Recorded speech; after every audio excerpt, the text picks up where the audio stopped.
The moment I discovered her secret, it felt like everything around me froze.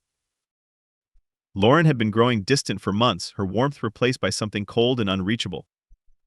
I dismissed it at first, told myself it was work stress, something temporary. But each night, when she'd sit on the edge of our bed scrolling through her phone, giving me nothing more than a strained smile, the dread in my stomach began to grow. The night I overheard her on the phone, I hadn't meant to eavesdrop. I'd simply walked down the hallway, still drying my hair from the shower, when I heard her laughing softly in the living room. The sound stopped me in my tracks. It was a laugh I hadn't heard in months, one that was usually reserved for me. She was murmuring something, her voice low and laced with an intimacy that was impossible to ignore. "I can't wait, James. Just a few more weeks." James. The name settled over me like a suffocating weight. I stayed hidden in the hallway, feeling my pulse pounding, every muscle tensed as I listened. She whispered promises, plans that felt intimate and practiced. The tone she used, the words she chose, they were full of expectation, excitement. Not once did she sound hesitant. She was already living in a different world, one where I didn't exist. I waited until she finished her call, the last traces of her laughter lingering in the air as she shut off her phone. I walked into the room, not bothering to hide the anger I felt. She glanced up, surprised, the glow from her screen casting strange shadows on her face. "Who's James?" I demanded, my voice strained and raw. Lauren didn't even flinch. She simply sighed, as though I'd just asked her about some minor inconvenience, and slipped her phone into her bag. "Brian," she said with exasperation, "you're making this harder than it needs to be." Her indifference stung more than I'd anticipated. We stood in silence, her gaze moving past me as if she was already somewhere else. When she spoke, her voice was flat, almost detached. "James is everything you're not," she said slowly. "He's successful, ambitious, capable of giving me the life I deserve. The kind of life you'd never be able to give me." The words hit me like a punch to the gut. We'd been together for 7 years, through thick and thin, building a life that I thought was based on love, respect, and patience. Now, she was leaving it all behind like it was nothing more than a worn-out coat. "How long has this been going on?" I asked, the words catching in my throat. "Long enough to know what I want," she replied, her voice icy. "I'm not going to apologize for this, Brian. I need more than what you can offer, and I think it's time we stop pretending this is going anywhere." I couldn't speak. My mind was racing, my heart pounding as I watched her stand there, calm and almost relieved, as though my heartbreak was nothing more than a necessary inconvenience. She reached for her coat, looking back at me with something close to pity. "I'll be back for my things tomorrow," she said, turning toward the door. I hope someday you'll understand." The door closed behind her, and I stood there, alone, replaying her words over and over in my mind. I should have felt sadness, despair, even defeat, but all I could feel was a cold, simmering anger. Days passed, then weeks, each one punctuated by glimpses of her new life. She didn't even try to hide it. Pictures surfaced on social media, her and James at high-end restaurants, laughing on yachts, posing in luxury cars. Lauren had never cared much for those things when we were together, but now she seemed almost hypnotized by it all, basking in the glow of James's wealth like a trophy he'd acquired. It was clear she'd made her choice, and she was flaunting it for everyone to see. My anger hardened into something colder, sharper. I replayed every word she'd said that night, each phrase feeding the sense of betrayal that burned inside me. She'd chosen wealth over love, glamour over loyalty. And that's when it clicked. If she wanted wealth so badly, I'd make sure she'd come to understand its cost. It wasn't difficult to find out more about James. Wealth attracts a certain kind of attention, and James thrived on being seen, admired, envied. He had a reputation that was both dazzling and tainted, a man known for his bold, risky ventures, building an empire based more on image than stability. I spent long nights researching him, combing through every article, interview, and financial report I could find. And soon, a pattern emerged. James's empire was a delicate façade, one that only appeared stable because he'd mastered the art of hiding its flaws. Underneath the surface was a mountain of debt, risky investments, and legal shortcuts. His wealth was a well-curated illusion, the kind of precarious empire that could be toppled with a well-placed whisper. The more I uncovered, the more I realized I could do this. I could take everything from him and from her. I started carefully. It began with a quiet tip to a former colleague, Tom, who worked as an analyst in a private equity firm. Tom was familiar with my background in finance, and we'd exchanged a few favors over the years. I didn't give him much, just a hint about James's recent acquisition, suggesting he might want to look into its validity. Tom didn't ask questions he was in a position to know, that whispers of fraud in high places often had a grain of truth. From there, it was only a matter of time. The rumor spread slowly at first, a quiet murmur that made its way through circles that mattered. Investors grew cautious, journalists began sniffing around, and James's carefully maintained image began to falter under the weight of suspicion. I watched from afar, a grim satisfaction blooming inside me as I saw the cracks begin to show. Lauren had traded love for wealth, thinking she'd finally found something better. She had no idea that her perfect world was held together by little more than vanity and debt, both of which could be ripped apart with just a few nudges in the right places. A few weeks later, the real damage began. James's business took a hit when one of his key investors backed out, citing concerns about the company's stability. The news hit the papers, and I could almost picture Lauren's shock, the dawning realization that things were not as perfect as she'd thought. Their glamorous posts became less frequent, the captions a little more subdued, as if she was starting to sense the storm gathering. But I wasn't done yet. I needed to watch her world unravel entirely. I reached out to another contact, Eric, who worked as a financial journalist. I knew he'd been looking for a big story to boost his career, and I dangled the perfect bait, an anonymous tip about tax discrepancies in shell companies. With that, Eric dug in deep, and within days, his investigative piece hit the financial news. The article questioned the legitimacy of James's company, suggesting unethical practices, and suddenly James's world was under siege. I checked social media compulsively, savoring every strained photo Lauren posted. Gone were the carefree smiles and the ostentatious displays. Instead, she looked almost desperate, clutching onto the life she'd abandoned me for as if she could somehow keep it from slipping away. In public, James and Lauren were still trying to keep up appearances, but I knew their world was starting to fray. Investors were pulling out, business partners were going silent, and James was scrambling to cover his tracks. The man Lauren had chosen, the life she thought she'd earned, it was all crumbling. One night I heard from a mutual friend who'd seen them at a restaurant. Apparently they'd been arguing, their voices barely kept to a whisper. Lauren had looked pale, desperate. She'd accused James of hiding things from her, of dragging her into a mess she'd never signed up for. And James, furious and cornered, had snapped, calling her a gold digger, accusing her of only caring about his money. I could picture the scene with brutal clarity, imagining her face as she finally realized that the dream she'd sold her soul for was nothing more than an elaborate lie. And as satisfying as it was to hear, I wanted to witness the end myself. Lauren, desperate and humiliated, finally reached out to me. She sent a carefully worded message, asking if we could meet for coffee, saying she wanted to talk. The irony of it didn't escape me. She'd come back, not because of love or regret, but because she was drowning, and I was the only lifeline left. I agreed, knowing exactly what I'd say when I saw her. The rumors I'd seeded began to grow roots, working their way into the foundations of James's business like poison in a bloodstream. It didn't happen overnight, these things never did, but piece by piece, the fortress he'd built around his wealth started to crack. Investors became cautious, board members started whispering about liability, and James's perfect, polished image began to tarnish under a layer of doubt. Lauren's social media became my gauge. She'd been posting less, and when she did, her captions were carefully crafted to appear effortless, even though the strain was clear. The big flashy dinners and yacht photos dwindled. It was the little things that changed. First, their posts together became stiff. Her smile didn't quite reach her eyes, and soon, the cracks between them grew visible. The woman who had once looked at me with warmth and humor was now standing beside a man who barely glanced her way, his attention buried in his phone or his drink. It was a mutual friend, Danielle, who finally confirmed what I'd suspected. We met for drinks one night, just to catch up, and her face lit up as she mentioned running into Lauren at a party. "Oh, it was a disaster," Danielle said with a barely concealed smirk.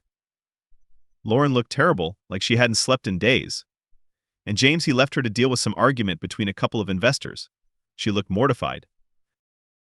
"Really?" I replied, feigning casual interest, though my chest tightened with anticipation. Danielle leaned in, her voice dropping.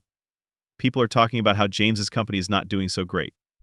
I heard there's some kind of investigation into his finances, tax issues or something, you know how it goes." She shrugged, oblivious to my satisfaction. As Danielle went on, relaying the latest gossip, I felt a spark of satisfaction flicker to life. This was exactly what I'd wanted, Lauren's carefully curated world starting to crumble, the life she'd chased with such ferocity slipping away inch by inch. But I wanted to see the effects firsthand. The next day, I reached out to Eric, my contact in the media. I knew he'd been following the story after the tip I'd given him weeks ago, and I asked him for an update. Eric was more than willing to share the story had blown up, taking on a life of its own as more people came forward with complaints and suspicions about James's dealings. I listened to every detail, imagining how Lauren must be reacting to it all: the mounting accusations, the public scrutiny, the suspicion in every business circle they moved in. It was a domino effect, a slow burn that left no corner of James's empire untouched. The lavish life she'd abandoned me for was slipping through her fingers. But my satisfaction wasn't complete. I wanted her to feel the weight of her choices, to see how quickly the fantasy she'd built had turned to ashes. One evening, I heard from another friend that they'd seen Lauren out, alone, looking haggard and defeated. She was at one of the high-end restaurants they used to frequent together, a place she'd once seemed bored by. Now she was there without James, her face tight with barely concealed worry. It must have been killing her, to see her dream life crumbling before her eyes, each headline about James's alleged financial misconduct another reminder of the instability lurking beneath their shiny, polished image. It was Danielle again who told me that James and Lauren's relationship had taken a turn. "I don't think they're doing too well," she said over drinks, her voice laced with a kind of triumphant schadenfreude. "People are saying he's not even trying to hide his frustration with her anymore. Apparently, he practically ignored her at the last event. And, well, she's not exactly the center of attention she used to be." She paused, raising an eyebrow as if sharing a scandalous secret. "I think he's blaming her for everything." That was exactly what I'd hoped for. It was only a matter of time before the tension between them boiled over.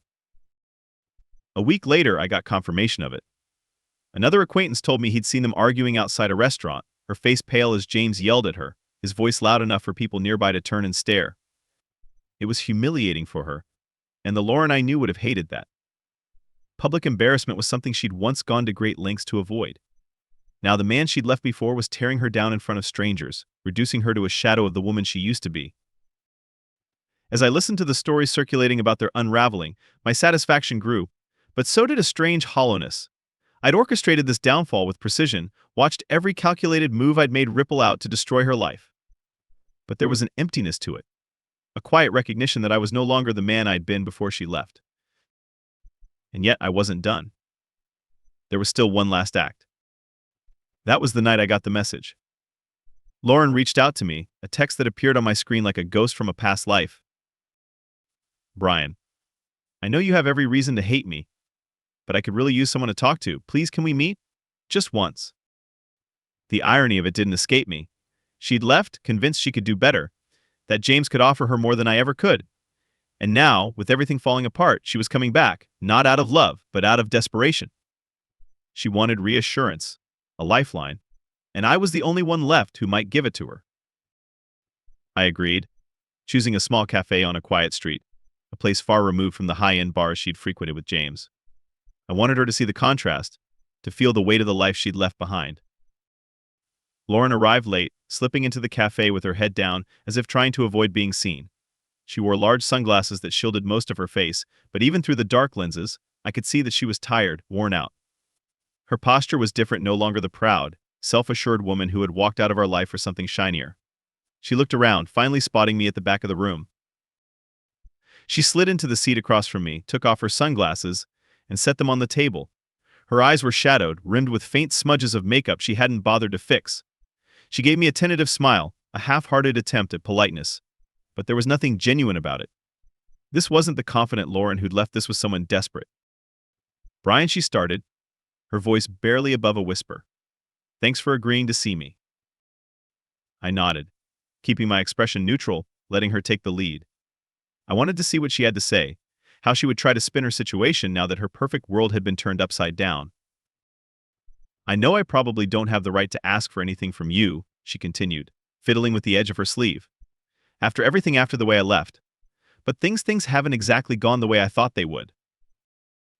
I didn't reply, letting the silence stretch, forcing her to fill it with words. She shifted uncomfortably, looking away before continuing. "James," she paused, as if his name was bitter on her tongue.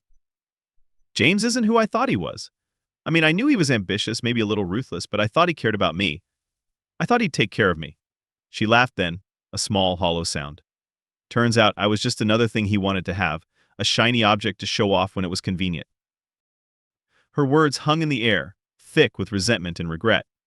She looked at me, her eyes pleading. I thought I could have everything, Brian. I thought I was trading up, finding something better. But it all fell apart. He's under investigation, his business is in shambles, and now he hardly even speaks to me. He's blaming me for everything.